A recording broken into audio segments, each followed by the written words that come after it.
All right, today we're going to talk about a really unique kind of window. It's not made of glass, but it gives you a crystal clear view into a pretty fascinating puzzle. The gap between how you see yourself and how everybody else sees you. So let me just ask you this right off the bat. What qualities or quirks or even hidden talents do other people see in you that you are completely, totally blind to?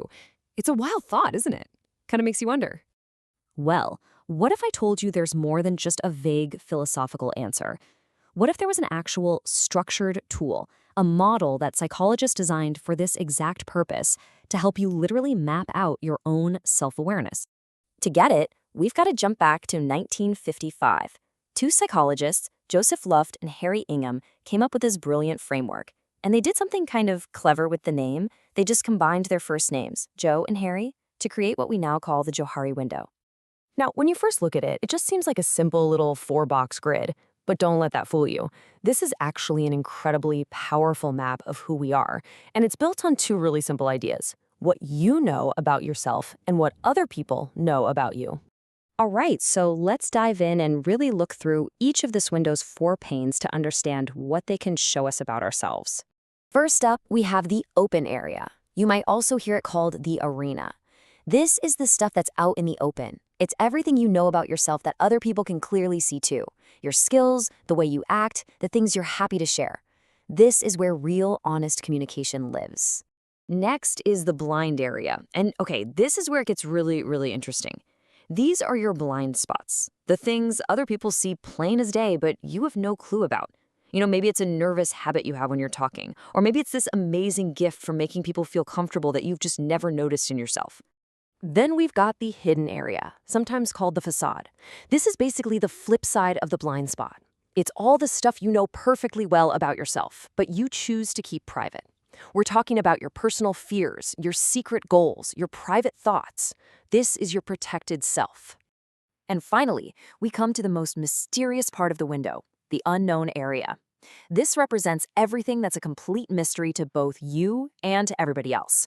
Think about untapped potential, talents you never knew you had, or motivations deep down that haven't surfaced yet. This is the space for pure discovery. Okay, so that's the theory, right? But what's so cool about this is that it's not just some abstract concept. It's a tool you're meant to actually use. So let's walk through how you can turn this into a really powerful, hands-on exercise. And you know what? The process is actually super simple.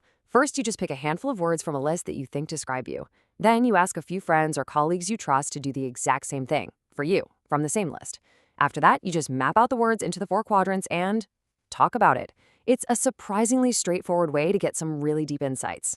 Now, you might be wondering what kind of list we're talking about. It's not just any random collection of words. The classic exercise uses a very specific, curated list of 56 adjectives. And using this specific list gives everyone a shared vocabulary. It's got words like bold, quiet, logical, empathetic, confident, caring. So you and your friends are all, painting from the same color palette. So how do you map it all out? Well, it's actually really intuitive. Any word that both you and your peers picked, that goes right into your open area. The words that only your peers picked for you, bingo, that's your blind spot. The ones only you picked, that's your hidden area. And all the leftover words on the list that nobody picked, well, that's your great unknown area. Okay, so you've done the work. You've built your personal Johari window. Now what? Why does any of this actually matter? Well, the point isn't just to see the window, it's to start opening it wider. And here is the payoff. Think about it like this. If your open area is small, it can lead to lower trusts, communication can be a little clunky, and there's just more room for misunderstanding. But as you start to grow that open area, trust gets deeper, relationships become more real and dynamic, and working together just becomes way more effective. So really, the whole point of this, the end goal, is to shrink those other two areas. You shrink your blind spots by being brave enough to ask for feedback, and you shrink your hidden area by thoughtfully sharing a bit more of yourself. And when you do that, you start to see exactly where you can grow, and you build much, much stronger relationships. And it really all boils down to this one key idea. All of the self-reflection, all the feedback, it's all about one thing. Expanding this arena is the primary goal for building dynamic and effective relationships. That's it. That's the key. So there you have it. You have the blueprint now. You can see how this simple little window can unlock some pretty profound things about yourself.